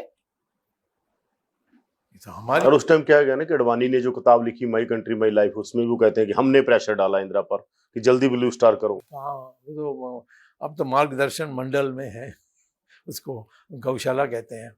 अडवाणी कहाँ है इसमें, क्यों? अब उन दिनों में ये तो 2 सीट ही जीते थे 1984 में, सिर्फ 2 सीट। ये राम मंदिर आने के बाद ही सीट्स बढ़ने लगे। फिर मेरी जो नेशनल हेरल्ड और 2G इस भ्रष्टाचार केस से दोबारा अपनी नाम बनी, नहीं तो पिट रहे थे हम। तो मैं ये नहीं कहता हूँ कि वो उसने क्या कहा, इसने क्या कहा, लोग अपनी राय व्यक्त की सोचे बिना। मैं शुरू से एक ही बात पर हूँ, मैं कई चीज़ बदल सकता हूँ। कल तक मैं चाइना का दोस्त था, आज मैं बड़ा शत्रु हूँ क्योंकि वो हमारी ज़मीन में आ गए। परंतु यहाँ जहाँ है, मैं इससे कभी बदलूंगा नहीं कि भिंडरावाला संत के साथ, संत भिंडरावाला के साथ अन्याय हुआ और उसको दोबारा संत की जो पद है उसको प्राप्त करने के लिए मदद करनी चाहिए। एक बंदी सिंह जो तब के हैं, जो इनको 38 साल हो गए इस बात को, 38 साल हो गए, कोई 25 साल से है जिन्होंने बाद में कुछ एक्शन कर दिए, जो बंदी सिख हैं जो बंदी थे, उसके लिए मैंने उसमें वो अंदर आज भी जेलों में, जैसे जगतार हवारा है वो तिहाड़ जेल में है, जैसे बलवंत राजवाना पटियाला जेल में है। तुम्हारी तो ये मोदी सरकार के साथ भी हमेशा सिख बात का, आप कहते हो सिख बात नहीं करते, सिखों ने बहुत सारे इश्यूज गवर्नमेंट के सामने रखे। उनके करें तो मैं क्या करूं, मुझसे जो बात किया उनको तो मैंने छुड़वा दिया। वो आए थे, अगर आपके पास अभी डेलीगेशन लेके आप आरएसएस से बात करवाएंगे उनकी? अभी नहीं करूंगा क्योंकि मैं अन्य चीजों में लगा हूं और लोग समझेंगे कि मुझे और कोई काम नहीं है। मैं जिसमें लगा हूं उसको पूरा करने के बाद मैं ही बता दूंगा। उस समय तो आप खुद भी रख सकते हैं ये बात, जैसे 14 को मैं तो कितनी बार मैंने बोला बंदी है, सिंहों पर मैंने कितने लोगों को, मेरे पास कॉरेस्पॉन्डेंस भी है। जब राजनाथ था होम मिनिस्ट्री, हमने कितने लोगों को पासपोर्ट्स वापस करवाई। लंदन अमेरिका गया था तो वो सैन होजे में वहाँ गुरुद्वारा में जाकर उन लोगों ने परंतु ये मुझे कोई ये धमका नहीं सकता है कि हम खालिस्तान चाहेंगे। मैं खालिस्तान कभी मानूंगा नहीं। इस हिंदुस्तान का और खंडित होना मैं कभी नहीं मान सकता। और मैं तो शुरू से राष्ट्र के लिए ही मैंने लड़ाई की है। मैंने इमरजेंसी में भी राष्ट्र के लिए लड़ाई की। मुझे चाहिए तो इंदिरा गांधी मुझे अपने कैबिनेट में लेने के लिए तैयार थी। मैंने क्योंकि मेरे माँ बाप कांग्रेस के थे और मेरे तमिलनाडु में जो भी कांग्रेस बना है उसमें कामराज के बाद उनके कामराज के गुरु थे, वो मेरे पिता के ग्रैंडफादर थे। तो ये इस बैकग्राउंड में मैंने किया। मैं तो किसी को, ये सब मेरी दिमाग में आई है, मैं कर रहा हूँ जो मैं सच समझता हूँ। और इसलिए भिंडरावाला के जहाँ तक है, उसके संत भिंडरावाला जैसे आदरणीय कहना चाहिए, उनके लिए मैं कहता हूँ कि इतिहास में दोबारा वो जगह देनी चाहिए जो उसने जो बातें कही है और उसके साथ जो ठप्पा लगाने की कोशिश की गलत तरीके से, उसको हटाकर उसकी मान्यता देनी चाहिए आपको।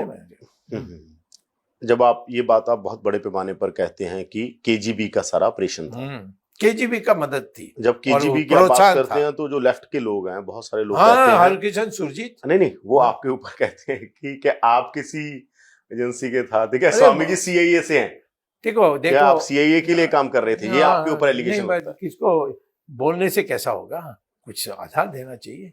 मैं तो कह रहा हूँ कि रशियन एम्बेसडर ने मुझसे बात की थी कि ये भिंडरावाला सीआईए का है और ये देश को अलग करने में लगा हुआ है एंड ऑल दैट। तो मैं तो ऐसे ही नहीं कह रहा हूँ। और केजीबी का रिश्ता सोनिया गांधी से है, ये तो मैंने पुस्तक का जिक्र किया। एक पुस्तक दिखा दीजिए जहाँ कोई अमेरिकन ने कहा कि स्वामी CIA का एजेंट है, या कोई इंग्लिशमैन है, कोई भी है, कोई इंडियन है, उसमें एक ही बार किसी ने कहा, वो है संजय वो क्या है वो स्पोक्समैन, उसने कहा, तो मैंने केस डाल दिया उस पर। उसने माफी में नामा चिट्ठी लिखी, तब मैंने छोड़ा उसको। ये एक परसेप्शन आपके बारे में, कोई किसी कहे तो कह दीजिए स्वामी को लिख कर दे दीजिए, और मैं केस डाल दूंगा और फिर उसको सताऊंगा, समझे? नहीं, मैं ये कह रहा हूँ कि सर जब आप पीछे तो सीता के बारे में भी लोग कहते थे कि वो रावण के साथ सोती थी, तो उसके लिए मैं क्या चिंता करूं, मैं रामचंद्र जी नहीं हूं। पर आप जब आप लड़ते हैं, जैसे आप यूपीए के खिलाफ, कम्युनिस्ट हूं उसमें, सर मेरी सवाल तो सुन लीजिए, जब आप जैसे आप कांग्रेस के खिलाफ लड़े है ना, उनकी सरकार थी, आपको कोई डर नहीं, बेडर होके पूरे योद्धा बन के लड़े आप, ठीक है? अब मोदी हैं, उनसे भी आपका पंगा पड़ गया तो बोलते हैं, आप खुल के बोलते हैं जो तो कहते हैं स्वामी के पास ऐसी कौन सी ताकत है, स्वामी कहां से ऐसी ताकत लेते हैं कि सरकारों से हर कोई डरता है? तो इनके पीछे, ये लोग कहते हैं कि इनके पीछे कोई एजेंसी है, वो तो स्वामी के पीछे भी कोई एजेंसी है, तो इतना पावरफुल है। कमजोर है ना। मैं ब्राह्मण हूँ, असली ब्राह्मण हूँ। मैं नहीं कहता मैं पैदा हुआ ब्राह्मण, मेरे गुण सब ब्राह्मण का है, और ब्राह्मण किसी से डरता नहीं तो वो ब्राह्मण नहीं हो सकता, समझ गए? मुझे पता है भगवान किसके साथ है, मैं धार्मिक हूँ और इसीलिए उससे बल मिलती है। और पिछले ज़माने में जो भी हुआ, जब से मैंने स्टैंड लिया तो आखिर में मैं जीता। मैं यही कह रहा हूँ कि आप, सोनिया सबसे पावरफुल थी, आपको चले गए, जेल भेजने में लगा हूँ तब भी उसने, सोनिया ने आपको कुछ नहीं कहा? क्या कह सकती है? मेरे पास तो एक भी भ्रष्टाचार का तो कुछ नहीं है, कोई गलत काम का कुछ नहीं है, तो क्या बोलेंगे? ये किसी का नहीं हो सकता, ये किसी का टीम में नहीं हो सकता, ये तो किसी की सरकार गिरा देता है, किसी की बना देता है। हाँ वही ये करते रहे आप। हाँ, तो ये जो कमजोर दोस्ती सी बाद में आपकी हट गई। वही कहा कि दोस्ती मांगी ना, मैं क्या करूं? मैंने कहा मैं केसेस आपके खिलाफ नहीं विड्रॉ करूंगा, उसने मान लिया, तब मैंने उसको स्वीकार किया। उसके ऊपर भ्रष्टाचार के केस के जेल भेज दिया था उसको मैंने। तो यहीं से लोग कहते हैं कि जब आप इतनी ताकतवर लोगों से लड़ते हैं तो आपके पीछे भी कोई ताकत है। लोग कहते हैं CIA हो सकती है, क्यों मोसाद हो सकती है। क्यों हो सकती है? आपके विरोधी कहते हैं ऐसे। विरोधी तो मैं कभी सुनता हूँ, विरोधी इसको सुनते तो मैं अभी गुलाम हो जाता। वो जो अब उनको जो ईर्ष्या होती है, वो क्या बोलेंगे मेरे खिलाफ? कहाँ से ये, वो कह नहीं सकते मैं पढ़ा लिखा नहीं हूँ, मैं तो हार्वर्ड में प्रोफेसर था। हाँ, कोई नहीं कह सकता, IIT में प्रोफेसर था, PhD हार्वर्ड से है। मैं ये कहता हूँ कि ये नहीं कह सकते, कहने भ्रष्ट नहीं कह सकते, लड़की के साथ इसकी रिश्ते बहुत हैं, वो भी नहीं कह सकते, तो क्या कह सकते हैं? CIA है, मोसाद। हाँ, अमेरिकन को बोलो कि स्वामी CIA एजेंट है, तो देखो क्या करेंगे, हंसेंगे। तो इनके डर में मैं एंटी CIA नहीं हो सकता। मैं तो इनको जानता ही नहीं हूँ CIA को। मैं तो कहता हूँ कि जो मैं कह रहा हूँ उसी को करता हूँ, और जो मैंने कहा वही होते गया। जब मैं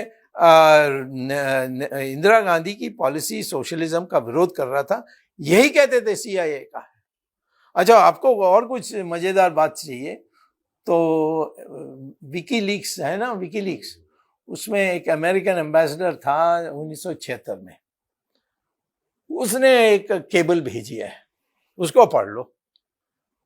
उसमें उसने लिखा है कि यहाँ ये स्टेट डिपार्टमेंट को ये याद रखना है कि स्वामी किसी का नहीं हो सकता। ये जितना रशिया के, सोवियत यूनियन के खिलाफ है, उतना अमेरिका के खिलाफ है। उसने उदाहरण दिया कि पार्लियामेंट में एक चिड़ियों का जो रिसर्च चल रही थी, उसमें CIA का पैसा था, तो मैंने पार्लियामेंट में उठा दिया। कोई CIA का उठाएगा? तो उसने उसका जिक्र किया। इसीलिए ये है एक्सट्रीमिस्ट नेशनलिस्ट, ये किसी का नहीं हो सकता। ये है अमेरिका का व्यू मेरे बारे विकीलीक्स में। तो ये जब ये जो स्पोक्समैन था कांग्रेस का, उसने कहा तो मैंने उसके ऊपर केस डाल दी 5 करोड़ का, और इसने माफीनामा लिख दी लिखित में। तो कोई भी है मेरे मुंह पर कहने बोलो, मैं उसका टेप रिकॉर्डिंग करूंगा और केस डाल दूंगा, उसका चमड़ा उतार दूंगा। ये इतना इतना बड़ा अपमान है कि मैं सारा छोड़ के इंडिया आया हूं, और मैं प्रोफेसरशिप कहीं भी बन सकता था दुनिया में, और मैं देश के लिए काम कर रहा हूँ। और कहिए कि इतना काम, इतनी शक्ति तुम्हारे पास नहीं है, तुम कायर हो। तो मैं सीआईए, मैं भी कायर हूं, बट सीआईए के मदद के कारण मैं शेर हूं। यही है ना। अरे 82 साल के होगा, 82 साल के हो? मेरे अब 82 कंप्लीट हो जाएगा। सर 82 साल में इतने एक्टिव रहते हो आप। मैं तो पूरा जन्म से मैं एक्टिव हूँ। मैं तो ऐसा कोई पीरियड नहीं जानता हूँ जहाँ कंट्रोवर्सी में नहीं हूँ। ओके। तो लास्ट सवाल सर मेरा, हाँ। ये जो घटनाओं का आप क्या मानते हैं? मान लीजिए आपने, जैसे मैंने वो सवाल पूछ रहा था कि आपने कुछ सोल्यूशन देना और सामने कोई बंदा बैठा है, मान लीजिए पीएम मोदी बैठे हैं या मोहन भागवत बैठे हैं, वो कह रहे हैं कि स्वामी जी आप बता दो सिखों के बारे में, हम वही कर देंगे, तो आप क्या कहोगे? मैं तो कहूंगा कि सिखों से पूछो मिनिमम डिमांड्स क्या है, मैक्सिमम डिमांड्स क्या है, और देखो किसको आप मान सकते हो। सिखों क्या कहेंगे, वो जो हीलिंग टच वाली मैं बात कर रहा था, कि उनको भाई तो उनको एंगेज करना है कि जो हुआ हिस्ट्री में, पूछना है कि तुम्हें क्या चाहिए जिससे आपको लगेगा कि हिंदुओं ने प्रायश्चित कर लिया है। प्रायश्चित का अर्थ जानते हो? पश्चाताप। हाँ, प्रायश्चित कर लिया है तो बस उसके बाद हम दोनों एक ही है ना। क्या फर्क है हम लोगों में? गुरुद्वारा मैं भी जाता हूँ, आप भी मंदिर जाते हैं। गुरु नानक राम मंदिर का पहचान देकर गए। हमने इसको कोर्ट केस में उपयोग किया कि गुरु नानक ने कहा है। तो हमारे कभी नहीं था कि हिंदू और सिख अलग होंगे। हिंदू माने सनातन धर्म, कोई ऐसा हिंदू माने सब कुछ, ही और हिंदू, हिमालय हिंदू, जो यहाँ रहते हैं वो हिंदू है। और इसीलिए कॉन्स्टिट्यूशन में भी अंबेडकर ने लिखवाया कि हिंदू माने ये लोग। क्रिश्चियन और जू तो हो, क्रिश्चियन और मुस्लिम तो हो ही नहीं सकते, क्योंकि वो तो बाहर का धर्म है। ये हमारे हिंदू देश में पैदा हुआ धर्म, उसका अलग अलग नाम है, उसको सबको मिलाकर हम हिंदू कहते हैं। साधारण ऐसा ही होना चाहिए। सिखों को अलग करने के लिए अंग्रेजों का प्रयास था, क्या नहीं किया उन्होंने। ये महाराजा रंजीत सिंह के बेटे के साथ, दिलीप सिंह उसका नाम था, क्या वो कोहिनूर, इन्हीं महाराजा रंजीत सिंह ने जाकर अफगानिस्तान को भी कैप्चर करके आ गए। इधर चाइना वाला लेह लद्दाख भी तो सिखों के पास था सारा। और बिल्कुल, और सरदार, परंतु ये अंग्रेजों ने, रशिया भी नहीं टिका, पर सिख टिके। That's right. और वर्ल्ड वॉर 2 में सबसे ज्यादा आगे और सबसे ज्यादा कैजुअलिटी हुई थी सिखों का। और जो हमने हिटलर का कैपिटल कैप्चर किया, वो सरदारों ने कैप्चर किया था। क्रेडिट अंग्रेज ले रहे हैं, हमने किया। वो कह रहे नहीं नहीं, वो तो ब्रिटिश इंडियन आर्मी थी। पर सरदार की हिम्मत हुई कि समुंदर पार करके वहाँ तट पर जब उतरे तो वहाँ से गए और जर्मनी का कैपिटल जाकर म्यूनिख को कैप्चर किया। तो है इस इतिहास, सरदारों का इतिहास, इससे गर्व करना चाहिए। ये हमारी हिस्ट्री की पुस्तकों में आना चाहिए।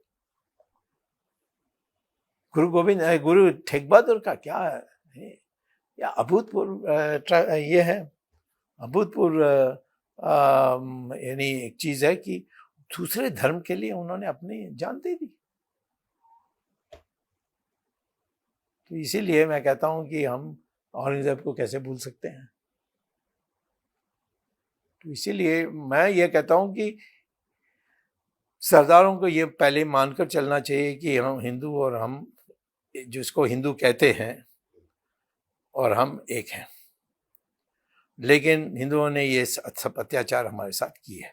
पर सरदार ਜਿਹੜੀ ਇਹ ਕਹਿੰਦੇ ਨੇ ਅਸੀਂ ਇੱਕ ਵੱਖਰੀ ਕੌਮ ਆ, ਸਿੱਖ ਇੱਕ ਵੱਖਰੀ ਕੌਮ ਹੈ, ਇਹਦਾ ਫਿਰ ਕੀ मतलब बकरी माने अलग, हम एक अलग आइडेंटिटी है, हमारी एक अलग पहचान है, हम एक अलग कौम है, सिख कौम। मद्रासी का भी अलग पहचान है, मैं मद्रासी तमिल बोलता हूँ, मेरे जो संस्कार हैं वो उत्तर भारत से अलग है।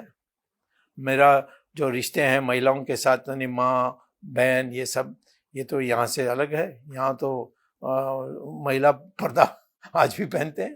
हमारे हिंदुओं में तमिलनाडु में कोई भी महिला ऐसे पहनेगी तो वो विधवा है, कोई महिला नहीं पहने डालेंगे ऐसे ओपनली। महिला सब जगह में है, जैसे पहले पुराने जमाने में होती थी, क्योंकि यहाँ मुसलमान कम गए ना दक्षिण में, तो इसीलिए ये फर्क तो होगा ही। मैं नहीं कहता हूँ कि तुम हिंदू हो, बिल्कुल नहीं कहता हूँ। मैं जरूर कहूँगा कि आपने हिंदुओं को बचाया, हिंदू की सेवा की, हिंदू की हम कृतज्ञ हैं। हम यानी एक जिसको क्या कहते हैं, हम आपको आप यानी एहसान मानते हैं ये है। परंतु दोनों एक रहना चाहिए। हम खालिस्तान कभी नहीं मानेंगे, कभी नहीं मानेंगे, जितना भी खून खराब हो। ਧੰਨਵਾਦ ਸਵਾਮੀ, ਬਹੁਤ ਬਹੁਤ ਧੰਨਵਾਦ ਤੁਹਾਡਾ ਸਾਨੂੰ ਟਾਈਮ ਦੇਣ ਲਈ, ਬਹੁਤ ਧੰਨਵਾਦ। ਚੰਗਾ ਗੱਲ।